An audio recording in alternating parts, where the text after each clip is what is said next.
जिस समय भगवान ने बराह अवतार लेके हिरण्याक्ष को मार दिया, तब से हिरण्यकश्यपु दुश्मन बन गया और उसने कठोर तपस्या मंदराचल पर्वत पर करी। ब्रह्मा जी ने प्रकट होकर कहा, वरम ब्रूयात, बेटा वरदान मांगो। तो इसने कहा, मुझे अजर अमर बना दो महाराज।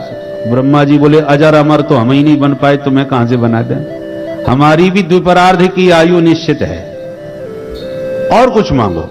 तब तो इस दैत्य ने अनेक वरदान मांग डाले, न भीतर मरू, न बाहर, न ऊपर, न नीचे, न दिन में, न रात में, न अस्त्र से, न शस्त्र से, न मनुष्य से, न जानवर से, आपकी बनाई हुई सृष्टि में किसी प्राणी से न मरूं, 12 महीने से किसी महीने में न मरूं। ब्रह्मा जी बोले, बस कर भैया, तेरे जैसा मांगने वाला पहली बार मिला। इतने सारे ढेर वरदान मांग डाले एक साथ, पर तेरे जैसा तप भी किसी ने नहीं किया, इसलिए जा, मैंने तुझे सारे वरदान दिए। अब प्रसन्न हो गया हिरण्यकश्यपु, इतने सारे वरदान पाके तो मैं अमर हो ही गया, अब मुझे कौन मार सकता है। दिग्विजय करने निकला तो सारे देवताओं को जीत करके अपना गुलाम बना लिया। इंद्र से झाड़ू लगवाता है, वरुण से पानी भरवाता है। देवता सब रोने लगे, हे प्रभु, इससे कब पिंड छूटेगा हमारा। भगवान बोले, काल की प्रतीक्षा करो। समय बीता, इसके 4 पुत्र थे, राध, अनुराध, सहराद, प्रहलाद। प्रहलाद जी सबसे छोटे थे, पर इनको बचपन से ये ग्रह लग गया।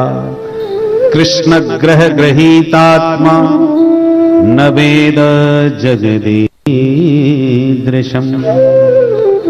कृष्ण रूपी ग्रह ने प्रहलाद जी को ग्रस लिया।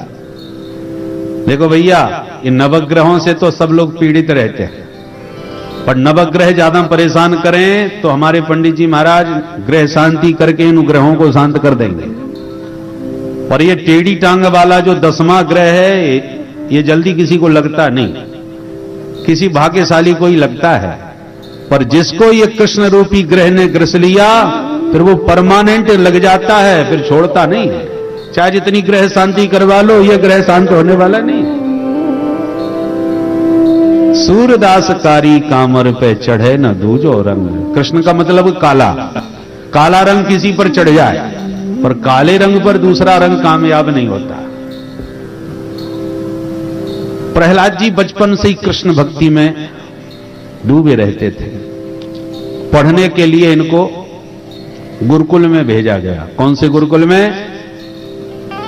हिरण्यकश्यपु दानव विश्वविद्यालय, जहां के प्रधानाचार्य संडामर्ग जी महाराज, दैत्यों के गुरु शुक्राचार्य जी के बेटा ये संड और अमर्क दैत्यों को पढ़ाते हैं। प्रहलाद जी को भी पढ़ाने लगे वही दैत्यों की नीतियां, कूटनीति, छल नीति सब सिखाएं। प्रहलाद जी को ये बातें पसंद ना आवे, पर गुरुजी पढ़ा रहे हैं तो पढ़ना पड़ता है। एक दिन बेटे की बहुत याद आई तो विद्यालय में मिलने आ गए पिताजी। प्रहलाद जी ने देखा पिताश्री पधार रहे हैं तो दौड़ के दंडवत किया। पिता ने तुरंत गोद में उठा लिया, बेटा प्रहलाद कैसी पढ़ाई चल रही है? बोले, पिताजी अति सुंदर। अरे वाह बेटा, तो सबसे सुंदर पाठ तुमने अभी तक क्या सीखा, जरा हमें सुनाओ। बोले, पिताजी सबसे बढ़िया पाठ तो हमने एक ही सीखा है। क्या? पिताजी सबसे उत्तम विद्या एक ही है, ये घर गृहस्थी का जो अंधकुआ है, जो इसमें गिर चुके हैं, वो बुद्धिमानी से कुशलता पूर्वक इससे कुएं से बाहर निकलें और नितांत एकांत में शांत बैठ के हरि का भजन करें। यही सबसे उत्तम पाठ है, क्योंकि इस कुएं से निकलना बहुत टेढ़ी खीर है, बहुत मुश्किल है। पहले तो निकलने का मन ही किसी का नहीं होता। कौन चाहता है घर गृहस्थी छोड़ के महात्मा बन जाए? इसलिए निकलने का मन ही नहीं है। और कदाचित किसी का मन हो भी जाए निकलने का, तो फिर माया इतनी बलवती है कि घेर लेती है। कभी बेटा, कभी पत्नी, अरे आप चले जाओगे तो घर बर्बाद हो जाएगा। ये क्या पागलों जैसी बात कर रहे हो? घर में किसी बात की कमी है क्या? हम आपकी खूब सेवा करेंगे, आप घर ही रहो। तो ये माया स्त्री पुत्रादिकों के रूप में पकड़ लेती है, निकलने नहीं देती।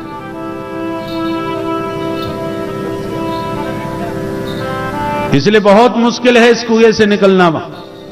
बुद्धिमान वही है जो बनम गतो यद हरिमाश्रयेत। ये शब्द सुनकर के तो हिरण्यकश्यपु का मूड खराब हो गया कि प्रहलाद कैसी बकवास कर रहा है।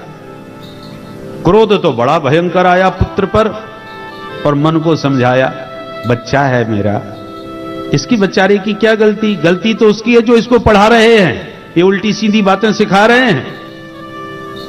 इसलिए हिरण्यकश्यपु बोला बेटा प्रहलाद जाओ जरा अपने गुरुजी को हमारे पास भेजो, तुम अंदर जाओ। प्रहलाद जी भीतर जाके बोले गुरुजी आपको हमारे पिताजी याद किए हैं, बाहर खड़े हैं। संडामर्ग जी भाग के आए, अरे आइए आइए महाराज आप कैसे अचानक पधारे। हिरण्यकश्यपु ने कहा ये सब छोड़िए और पहले ये बोलिए मेरे बच्चे को तुम इस विद्यालय में पढ़ा क्या रहे हो।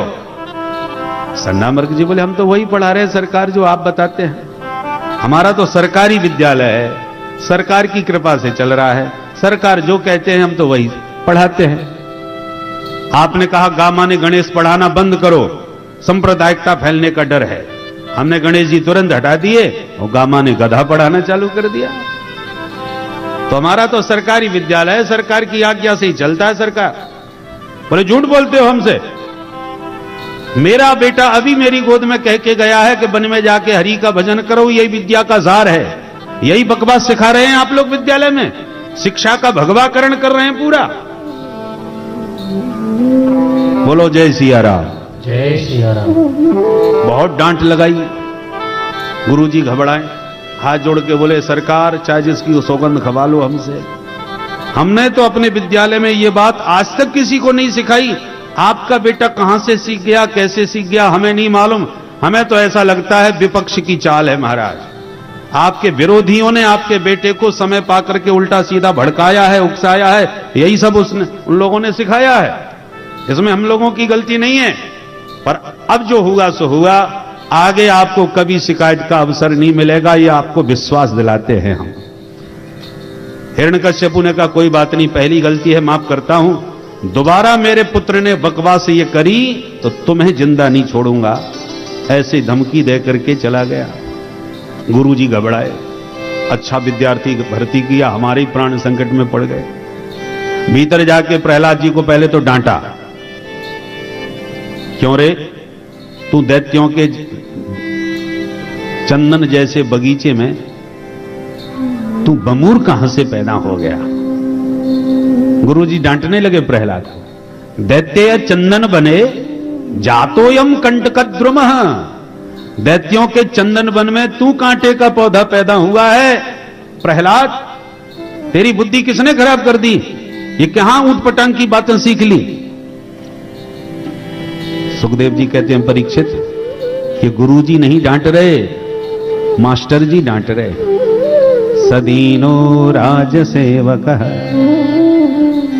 गुरुजी में मास्टर जी में बहुत बड़ा अंतर होता है। मास्टर कौन है, मासी मासी रुप्य काणी टर्रायते इति मास्टर, जहां एक तारीख आ गई कि भैया वेतन दो, उसे सिर्फ वेतन से मतलब नहीं मतलब ही होता है, पढ़ो मत पढ़ो तुम जानो, सरकार जो कहेगी हम तो वो करेंगे, इतिहास सही है या गलत है जो सरकार कहेगी वही पढ़ाना पड़ेगा। परंतु गुरु वो होता है जो अपने गौरव की रक्षा करके उच्चासन पर बैठता है, शिष्य प्रणाम करके चरणों में बैठते हैं और शास्त्र सम्मत जो अपने शिष्य को उपदेश दे वो गुरु होता है। आज महाराज जी ने हम सभी लोगों को बहुत ही उत्तम एवं शिक्षाप्रद कथा सुनाई है।